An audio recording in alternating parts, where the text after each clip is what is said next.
Senator Erwin, umayos ka. Huwag kang manglait. Kalalaki mong tao.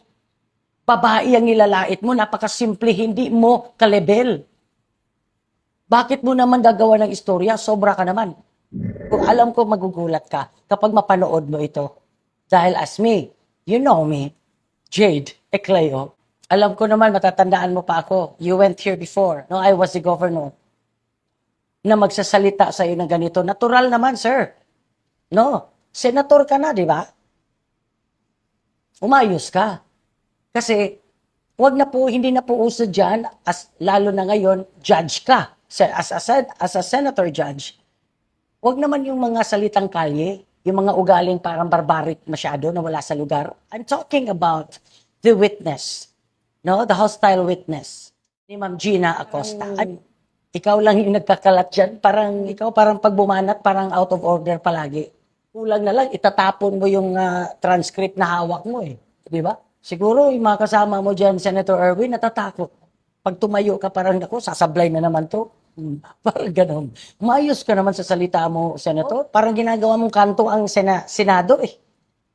Parang ikaw lang ang parang kanto boy dyan. Sa totoo lang.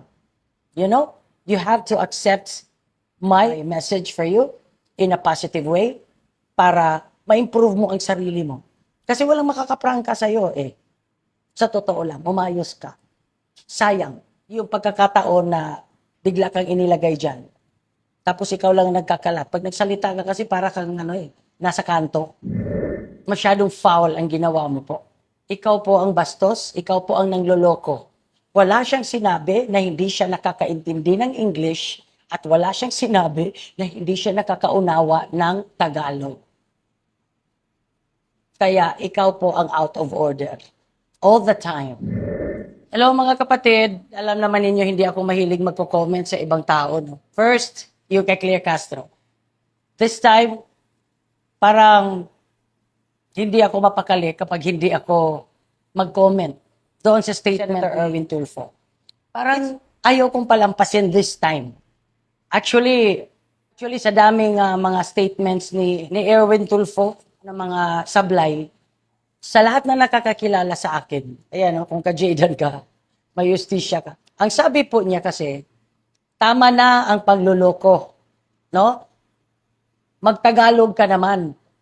Kasi doon sa hearing sa House of Representatives, nagtatagalog ka naman. Mga kapatid, I cannot even describe him or use this word for him, like inappropriate, uncalled for, parang masyadong decente for him. No? Or, if I may say, his statement was unjustified, parang napaka-decente pa rin. Ang masasabi ko lang, as one of the senator judges, alam niyo po, Senator Erwin, kilala mo naman ako, di ba? Hindi ko po nagustuhan ang sinabi mo. Sinabi mo nanloloko. Saan po siya banda ng loloko? Ni Ma'am Gina Acosta. Ang bagay sa iyong itawag, butas na puwet. Sa totoo lang. Kasi kung tumira ka rin sa mga taong para sa iyo ay kailangan tirahin. Grabe din, di ba? So para po sa akin, nasasaktan ako bilang isang Bisaya. At kayong mga Tulfo brothers, marunong din kayo magbisaya. So, why would you give that kind of statement? Again, it's not even uncalled for. It's too decent to be used for you. Unjustified, inappropriate, rude, para sa akin, butas na puwet. Ikaw. At ang ginawa mo. Huwag niyo pong sabihin na nangloloko siya. Kasi hindi niya sinabi na hindi siya marunong magtagalog. Wala siyang sinabi na hindi siya marunong umunawa ng Tagalog or English. Ha? In fact, pakinggan po natin ang sinabi ni presiding officer. Ma'am Gina, you prefer warm water? Hindi naman daw po malamig yan, pero baka dahil sa aircon na lang Ano lumamig. lang po, sir, maligam-gam. The Senator Cheese was talking to Ma'am Gina in Tagalog. Ang sagot naman ni Ma'am Gina ay Tagalog din. Maligam-gam. Kaya siya nagbisaya kasi ang naunang nakipag-usap sa kanyang in Visayan ay yung counsel sa prosecution sa Lagutan. Ako pikon na pikon din ako diyan kay Attorney Legutin. Lalo utin naman. Kasi niyayabangan ako diyan kay Attorney Lagutan. Pero na-appreciate ko siya dahil sa care niya kay Ma'am Gina being a gentleman, 'di ba? Inaalok niya ng water pa ulit-ulit. Na-appreciate ko naman sa ganon. Hindi naman ako bias eh. Mali. Tama. Bakit po siya nagbisaya? Dahil binati kasi siya ng una ni Attorney Legutan in Visayan. Ibig sabihin po, hindi siya nangloloko. Nakakaunawa siya ng Tagalog, nakakaunawa siya ng English, but she is just comfortable. Lalo na po, kahit sino naman. Hindi naman porque ninenervyos ka, ay guilty ka. Nakaka-nervyos naman talaga sa... And this kind of people po, tulad po ni Ma'am Acosta, hindi po sanay sa ganyan na ipapublicize ka. Maninervyos ka talaga. Senator Erwin, masyadong out of order yung ginawa mo. Kaya, pagkatapos mong magsabi na nangloloko, dinedma ka ng lahat, hindi ba? Parang wala lang. Wala ngang pumansin sa'yo. No one supported you. Dedma. Parang na-shock lahat. Because your claim was unfounded.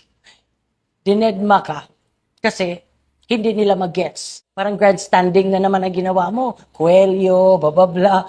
This time naman, ganun. Napaka out of order. So that's why they all ignored you. They were all surprised of your statement. It's because they cannot find it. Because your claim was unfounded. Masyado ka namang butas na puwet. I'm sorry. Ikaw po ang bastos. Ikaw po ang nangloloko. Hindi si Ma'am Gina. Masyadong unfair. Dr. Erwin, let me ask you. Did she pretend?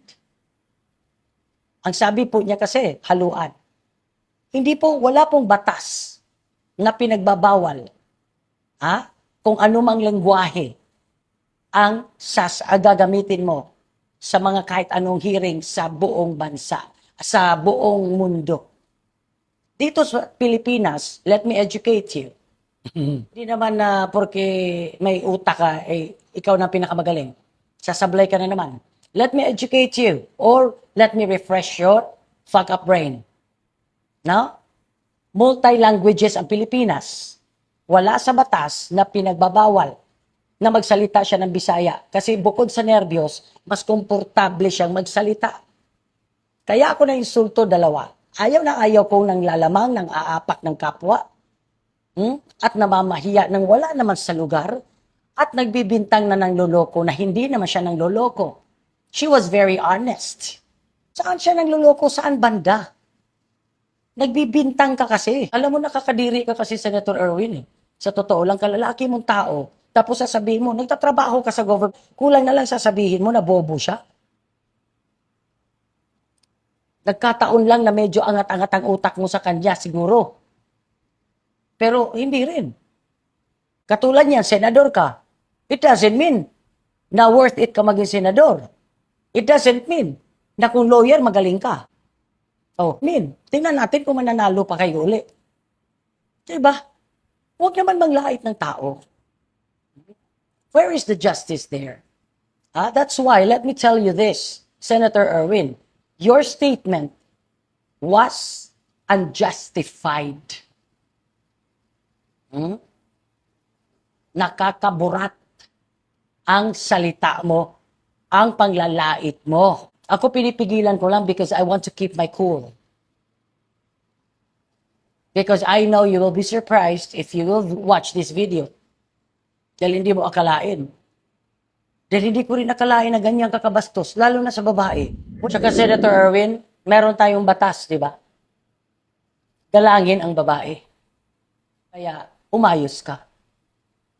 Dahil hindi lahat ay kakayanin mo. Ingat ka sa babae, tulad ko.